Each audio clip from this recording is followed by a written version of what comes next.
Let's pop you over to the country's capital. The police minister now delivering the third quarter crime stats. Let's listen in.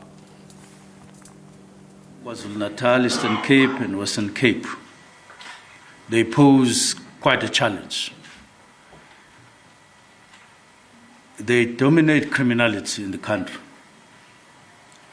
And these provinces coincide with where our metros are in the whole country, and also with they coincide with the density of our population.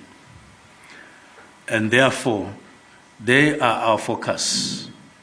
And we're going to continue this year focusing on them in particular. And we are and have positioned ourselves accordingly in terms of how we're policing South Africa. Because it's clear to us that we have to do so, as statistics will show. The statistics that we are presenting today will show a significant shift in our national crime landscape. What is encouraging on our part is that we are observing an overall decrease in several categories of crime. When compared to the same period in the previous year, 1 October 2023 to 31 December 2023. For instance, a 9.8 decrease in murder cases, a 3.3 reduction in rape cases, a 3.2 drop in attempted sexual offenses, a notable decline in carjackings and robberies of both residential and non-residential. And again, the report of South African Police that will be delivered here will give details on this matter. We have also registered a 4.5 reduction in stock theft, which is a welcome relief to farmers, communities, and agricultural sector as a whole. This positive shift highlights the importance of continued collaboration between law enforcement, local leaders, and communities to safeguard this vital industry.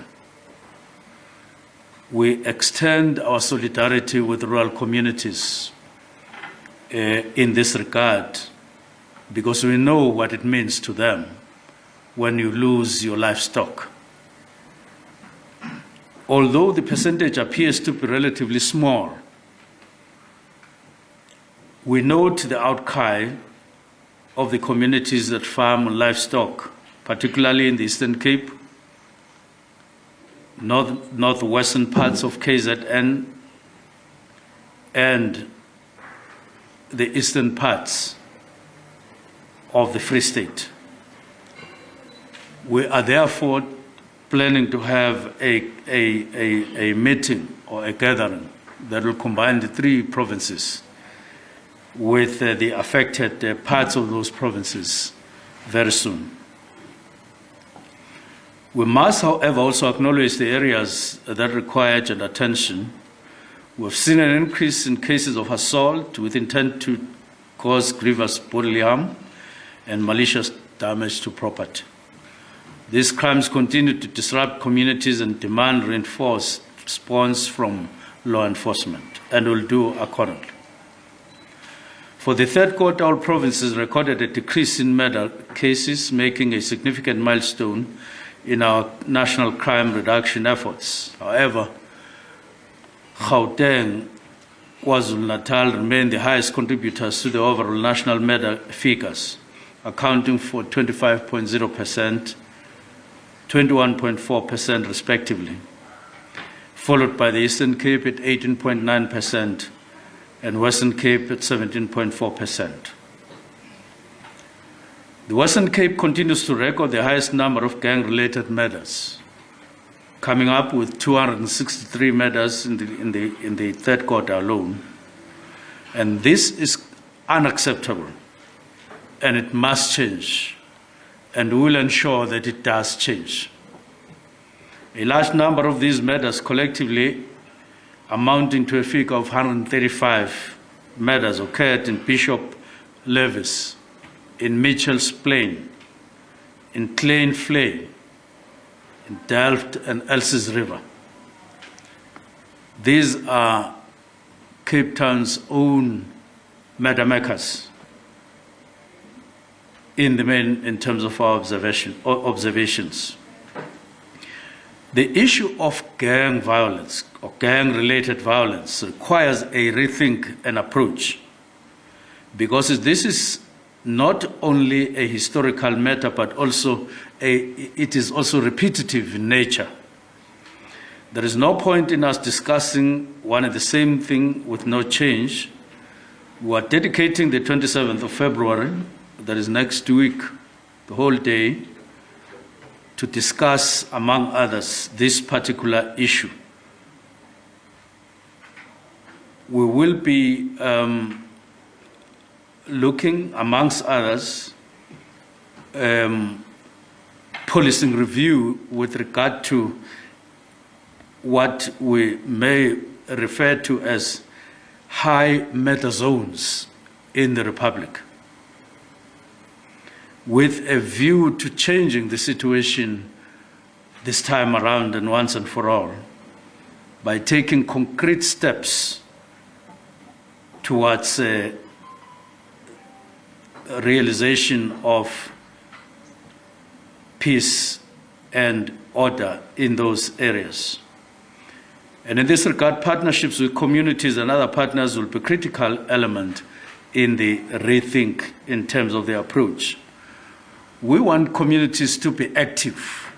We want communities to speak in one voice, and we want communities to be united and take a stand on criminality in their own communities, minding that criminals come from communities, and once they have committed crimes, they also go back to the communities and hide there. And therefore it is logical that we should actively work together so that communities don't just become complainants, but are not active together with police. We regard that as our work, but they also have a part to play, and that is important. A combination of interventions indicates that there are much more effective methods of fighting crime and criminals.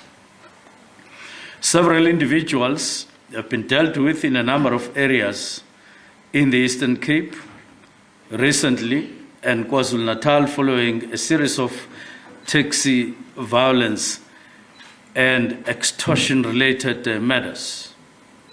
I do want to state that in South Africa, no one must regard themselves as untouchables while continuing with criminality. If there are such people out there as we speak, we are saying it is not going to be like that tomorrow. I must also warn very strongly against those who continue to target police in their criminal activities. The incident that recently took place, or yesterday, took place in the Eastern Cape in Butterworth, is a case in point where criminals made an attempt to kill police or to shoot at police. And we want to take this opportunity and commend police under General Masimula for taking a decisive stand as of yesterday to protect themselves and also to show their dedication and make sure that whoever takes aim against police will be dealt with decisively.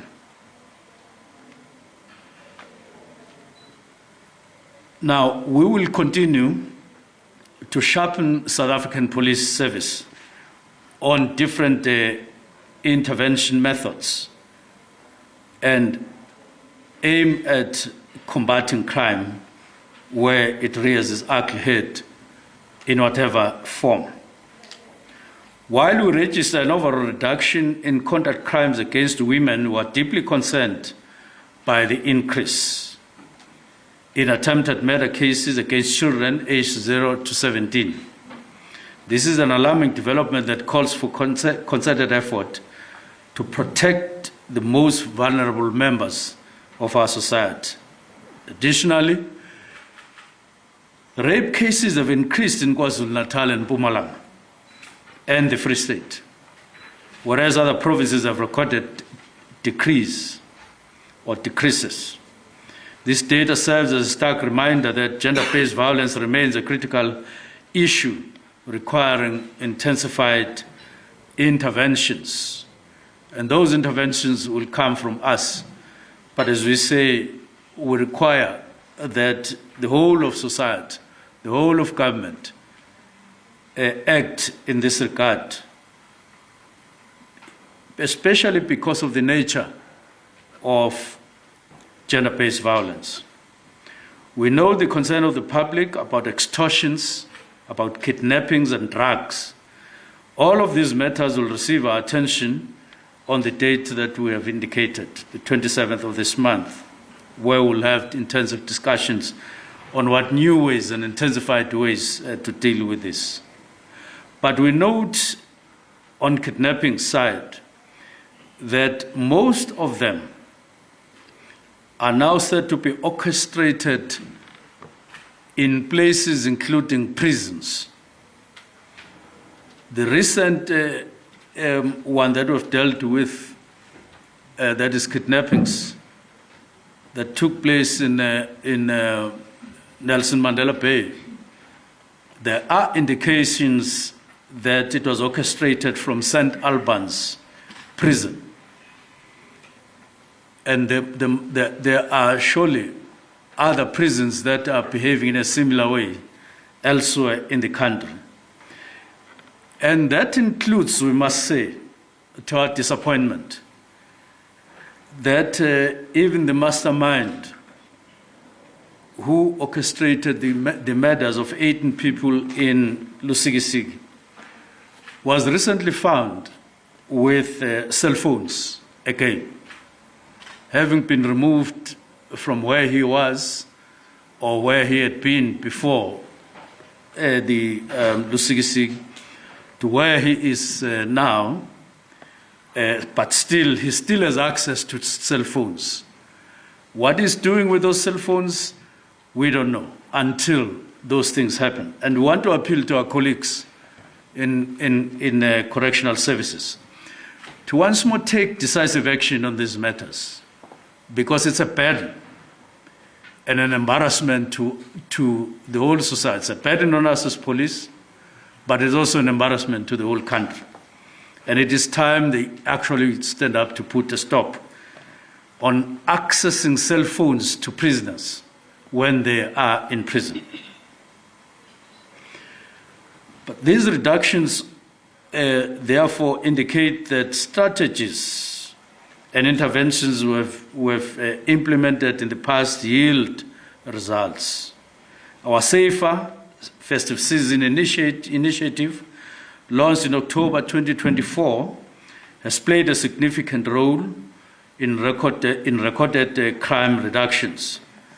Throughout heightened police visibility during the festive season, our strategic operations, fewer crimes were reported and recorded during this period.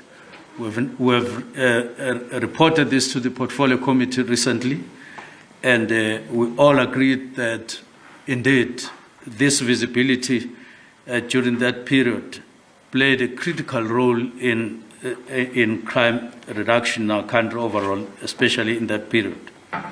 And a key element in our crime-fighting strategy has been Project 10,000, aimed at bolstering police personnel. On the 5th of February this year, we welcomed 5,500 new recruits at various SABC academies where they were reporting to for the first time for training. These individuals will undergo rigorous training, and upon completion will reinforce our crime-fighting efforts as constables. And we need to continue to do so in whatever way we can, resources allowing, And this initiative not only enhances policing capacity, but also contributes to job creation, crucial aspect in addressing social determinants of crime. There are a number of crimes that are detected as a result of proactive police action through the various operations carried out by SABC, and the statistics indicate that there has been an increase in cases of illegal possession of firearms and ammunition. Just yesterday, 16,049 firearms were destroyed in accordance with Section 149 of the Firearms Control Act. They were destroyed after they got collected through various activities of police officers fighting the proliferation of illegal firearms in our country. We will continue to carry out these measures aimed at ensuring the illegal weapons are seized and destroyed. And this is going to happen every 6 months. And we're going to strengthen our efforts to fight against illegal weapons. And we are open to contributions by organizations and by communities and individuals in this effort. While progress has been made, to recognize that crime remains a major concern. Among our key challenges is the backlog of outstanding dockets, and this issue has now been projectized and costed, and we're actively securing funding to expedite investigations and prosecutions so that we can ease the burden on the side of detectives. To effectively combat crime, we identified a number of key enablers which we will need to strengthen, and they include the improved technology use in SABC, crime intelligence strengthening, capacitating and improving efficiency of our detective, or efficiency in our detective services, forensic services, improve general environment under which police officers work. That is the internal SABC environment. Commercial crimes remain a challenge, particularly fraud and corruption.